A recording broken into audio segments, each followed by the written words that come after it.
So you have an exam on the 22nd. It's going to look a lot like this. Okay? You know the drill. So it's on here. You need to know it.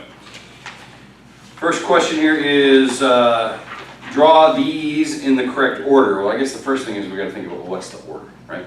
So what's the biggest thing on here? Where does it all begin? Nebula. Nebula. Good. What's next? Clump. Okay. Hold on to that. So a nebula is made up of filaments, right? And then the clumps are found within the filaments. So we want to go nebula, then filament, then clump. What's next?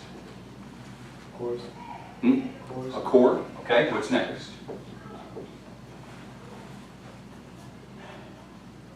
Between a stellar disk And a protostar, right? yeah. I'm going to go protostar right here.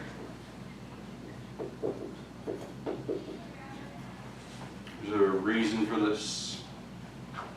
Then we're going to have stellar disk. Yep. Then Main sequence. main sequence.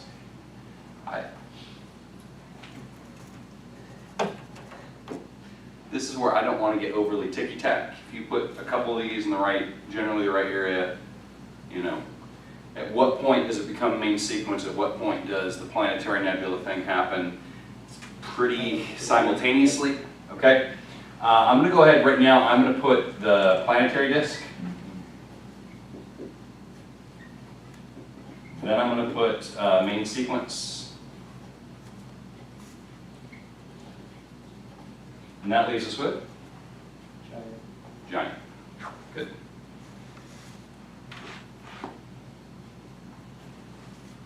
The reality is if you flip-flopped these two or these two, I'm not going to get too worked up about that, okay? Can you say that again, please? If you were to flip-flop these two or these two, we're going to be cool, right?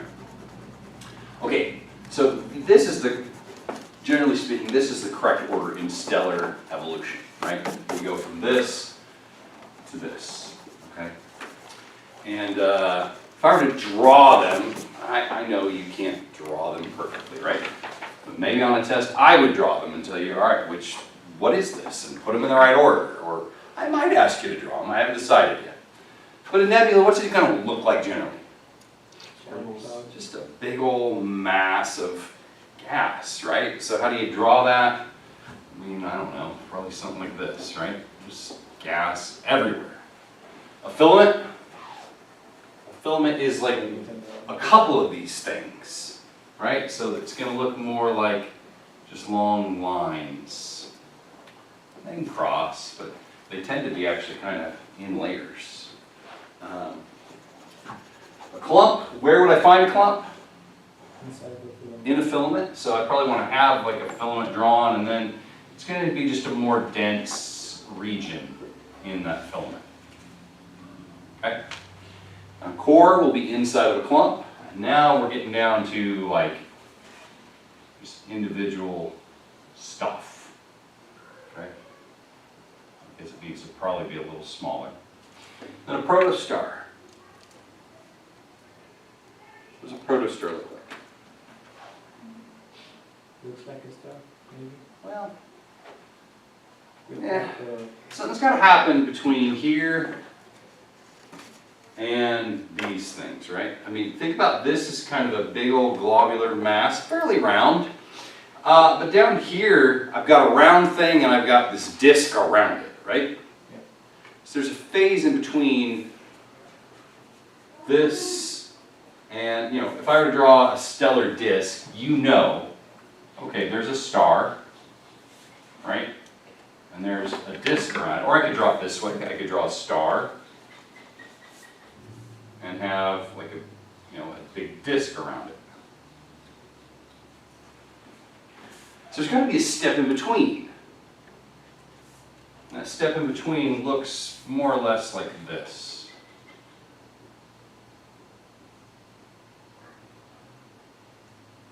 Right, we're starting to flatten out.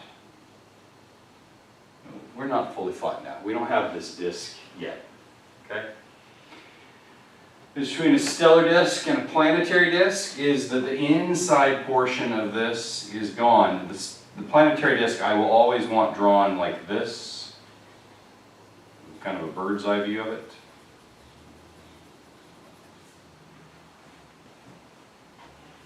That's because the inner material has accreted onto that star. The outer stuff, of course, will become planets. Main sequence, I guess you just draw a star, right? Should be fairly round. And a giant, you better make it big. Whatever else you do, it better be a giant, right? All right. Okay.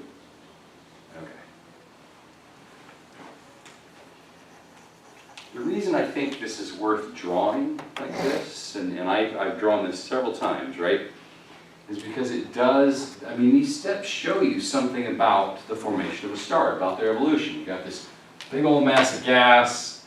It's made up of these tendrils that are a little more dense. Within them, you have much more dense regions. And then, of course, you've got really dense regions that if it hits enough mass, it begins to spin and flatten out. The spinning of it all is so important, right? That's what, if there was not angular momentum, if these things didn't rotate and spin, you couldn't get any of this. It would that gravity and angular momentum is what allows it to take its ultimate shape, its ultimate form. You get rid of either one of those, this doesn't work. Okay? So you can kind of see at each step how we're changing.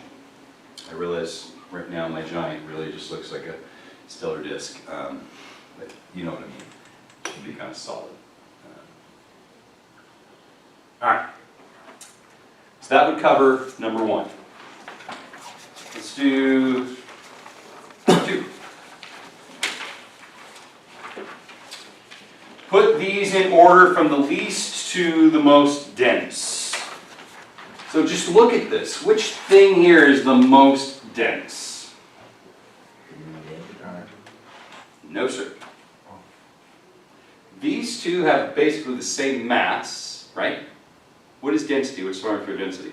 Density equals? Come on, y'all.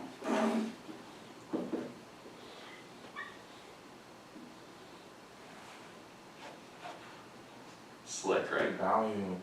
Density equals mass over volume. Density equals mass over volume. I know, it's cute. When you teach high school, you learn things like that. So these two have the same mass, but very different volumes, right? So this is way more dense than this is. Okay. The densest object up here is? I don't know, between the main sequence and the core. No. No. It's not even close. It's the main sequence. Obviously, come on, man. Yeah.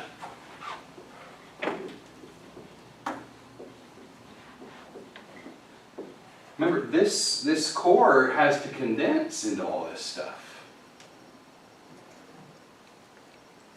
If this were as dense as this, it would already be doing fusion. This is still like bigger than, this in terms of its volume is bigger than our entire solar system. Okay, it's got way bigger. It's got to really, really condense down, okay? Okay, so our main sequence is our most dense. Our second most dense is going to be this giant. Okay?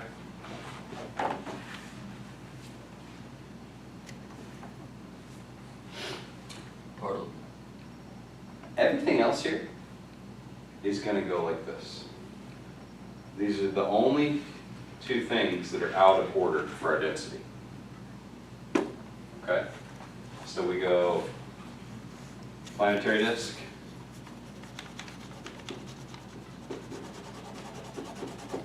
and stellar disk, and protostar, and core, clump, filament, and nebula.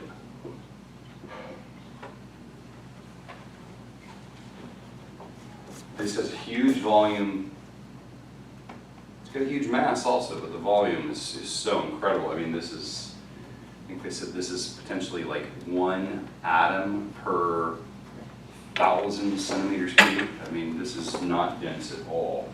Okay, so this is density.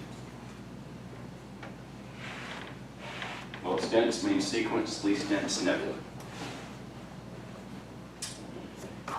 Number 3, put these in order from the least to the most massive. So which things have the most material in them, the most matter in them? Which one has the most matter? Nebula. Nebula does. Which one has the least matter? Giant. The giant. So it's a very similar, it's going to look very similar. We're going to go nebula, number 1. Then filament, clump, core, protostar, stellar disk, planetary disk,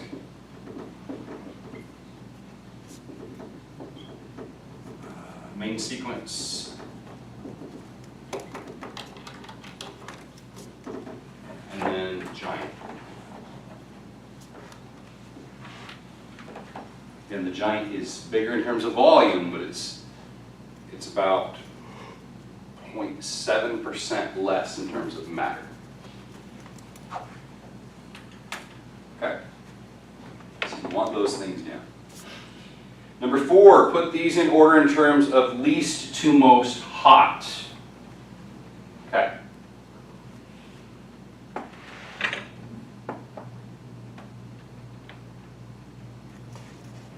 Actually, one of these actually would fit this already. What's the coolest thing on here? The coolest object on here? Nebula. The nebula. Okay. What's the hottest thing on here? Main sequence. A main sequence star. Okay. So actually our from least to most hot would run this way. Okay, I'll go ahead and write it out. It's going to be nebula, followed by filament, followed by a clump, followed by a core, protostar, stellar disk, planetary disk. This is the one that gets out of order. The giant is not as hot, at least at the surface temperature, as the main sequence.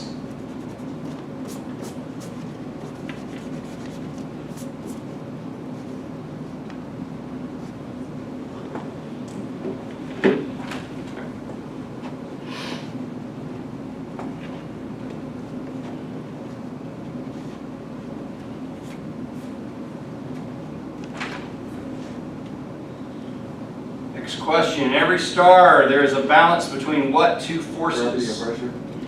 Gravity and pressure. Good. Right, gravity is contracting it, pushing it down. Pressure is pushing it back out. So that answer is gravity and pressure. Okay. Very good. Number 6, the initial heat required to start fusion. It's got to come from one of these two. Which one is it?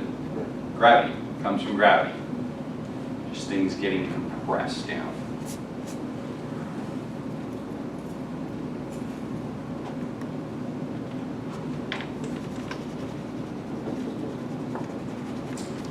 It's number 6, right? This is number 5. How about number 7? Filaments turn into, well, if you got that right, you can actually see it, right? What do they turn into? Clumps. Good.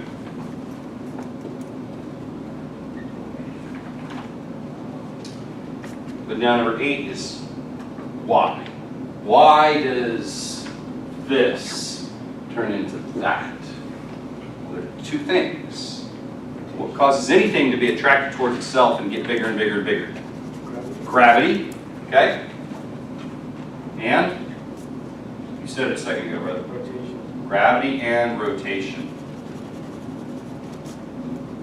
Good. Gravity and rotation cause something that's very loose and flat to begin to clump up towards itself, in on itself. Number 9, cores turn into protostars. Okay.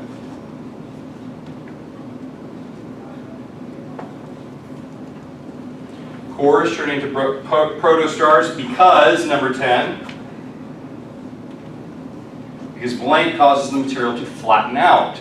So why do I go from something that's more or less round to something that's got a round center but we're more football shaped if I'm looking at it on the edge?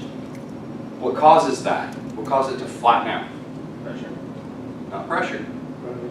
not gravity, Rotation. rotation. If you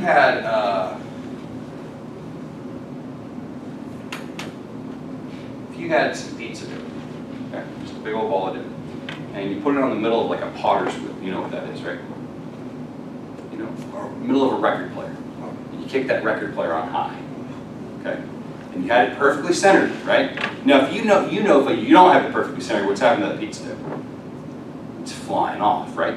But if I have it perfectly centered, it still wants to fly off. Every part around it wants to fly off in whatever direction, and so it begins to spread out. I wish I had pizza dough and a record player to show you, but I mean that is the idea. It will literally just begin to move out, and that's due to rotation. Okay, so number 10 is rotation.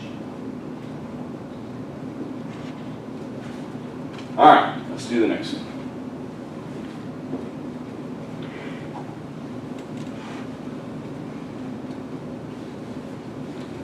Number 11, a massive gas contracts. It blank faster, though it has the blank energy. Heats up. Not heats up, Rotates. rotates. Rotates faster, though it has the Same. energy. Good.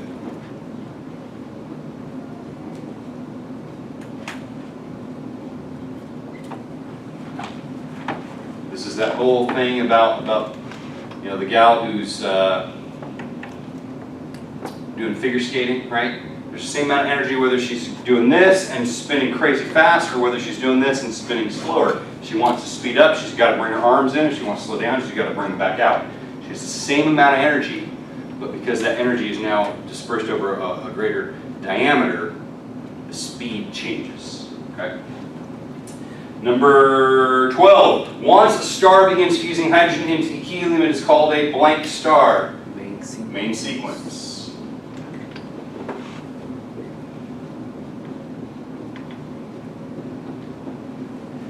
Number 13. When there is no longer any hydrogen remaining in the core, blank causes the star to contract. Gravity.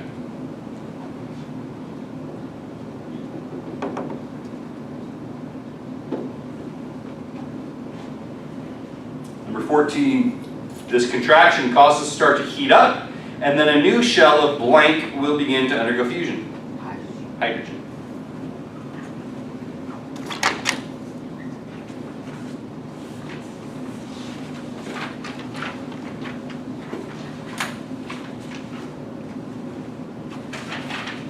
Number 15, the fusion in the new shell creates blank, which causes the star to blank, and it is not called a blank. Oh goodness, what did I do to myself and you?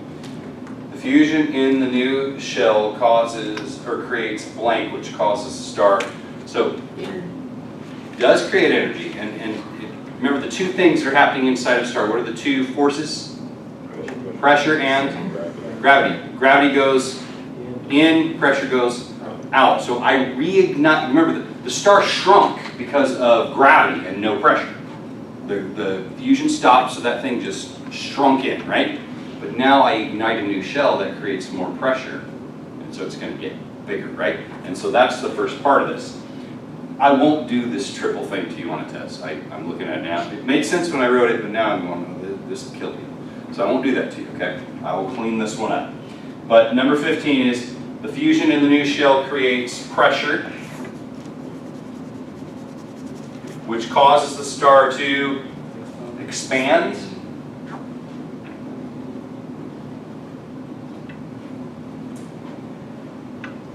And it is, oh, that should say now.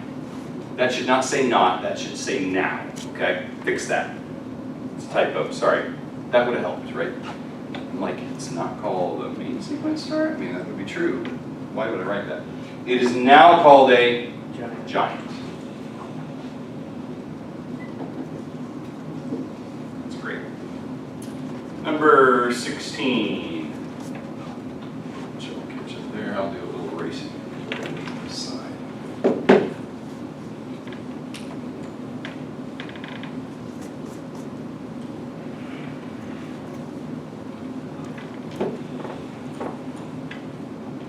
All right, number 16. Blank are cooler than main sequence stars. What are we talking about here? Giants. Giants are cooler than main sequence stars.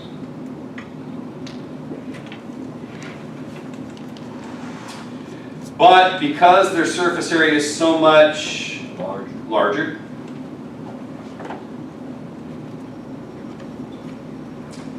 they are actually blank than they were before. Brighter.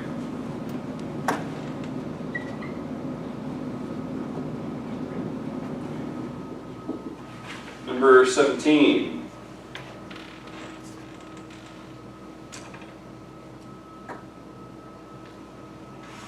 Once the core is contracted enough and become hot enough, it will begin to fuse helium.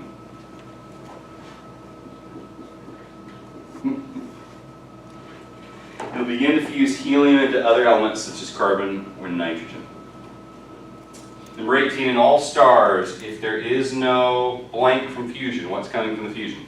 Energy, heat, pressure, All that's true, but what's the last thing you said? pressure, Pressure. but it wouldn't make sense then. No. No, because my answer was in all stars there is no energy from fusion, but from fusion the star will die. Because Well, it makes sense the way you wrote it, I guess, but, Yeah. but let's do it the way I meant it to be. Number, what are we on, 18? Yeah. Okay, number 18. And again, I won't do a triple blank to you. Again, that's just not fair, right? So number 18, in all stars, if there is no pressure from fusion, the star will, there's no pressure going out, the star will contract because of gravity.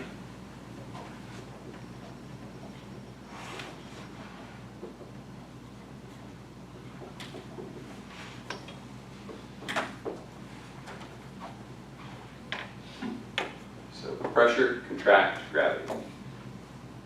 Number 19, in a main sequence star, these two forces are in equilibrium. If you wrote balance, I will give you full credit for that, okay?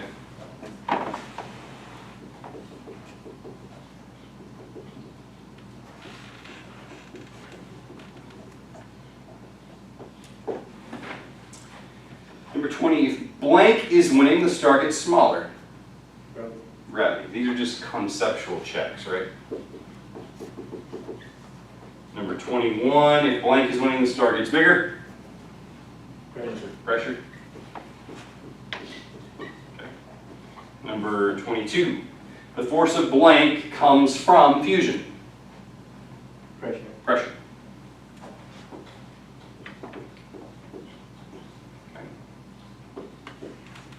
Number 23, the force of blank comes from mass. Gravity. Gravity.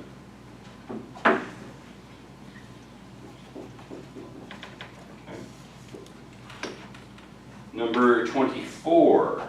The more massive a star is, the blank it will remain on the main sequence. Shorter period. Shorter time.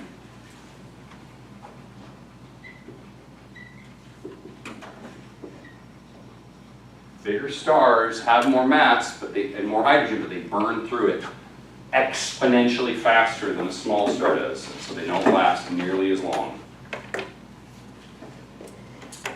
Number 25, true or false? A star can gain or lose enough mass through fusion to become a different class of star on the main sequence. In other words, can it move spots on the main sequence? False. Wherever it is, it is.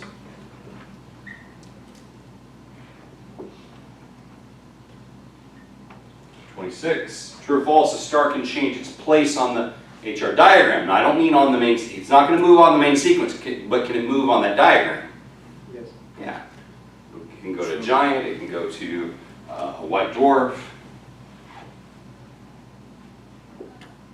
And now lastly, number 27, why is a red giant both cooler and brighter than its main sequence counterpart? Because those two things don't fit, right? Normally, the hotter you are, the brighter you are, right? Because you're producing more energy. So how is it that it's getting cooler, but it's also getting brighter? Well, What makes it cooler? Lower two. What makes it cooler? when it stops fusing hydrogen into helium, Okay, and then what happens to it when that happens? it's going to get bigger. Yeah, it's going to increase its volume. So the answer is actually the same for both of these. It has everything to do with its volume. So the increased pressure in those outer layers causes that star to expand greatly. Well, now these outer layers are very far away from the source of heat and the source, and so they're cooler. This is one of the things it's ironic about these stars. The surface temperature of a giant is much cooler than a main sequence star, but the core is much hotter. It's magnitudes hotter in the core, but we're so far away from that core that we're cooler out here. So it is the volume of the star that makes it cooler. It's also the volume of the star that makes it brighter. We just have more surface area for light to come out from, and so more light is getting out. Okay? So, all right. Y'all got anything for me? Any questions? Comments? So what was the answer? It really is volume. It comes down to volume. It just got so big that the surface got cool, and it got so big that there's more surface for light to come out of. Okay. So this test will be on the 22nd. All right, we'll have a regular class next time, and then I guess in 2 classes we'll have a test. Okay. It's the last. I've been totally fair with you all. Whatever this looks like, that's what your test looks like, right? So it's in your hands. Have a good one.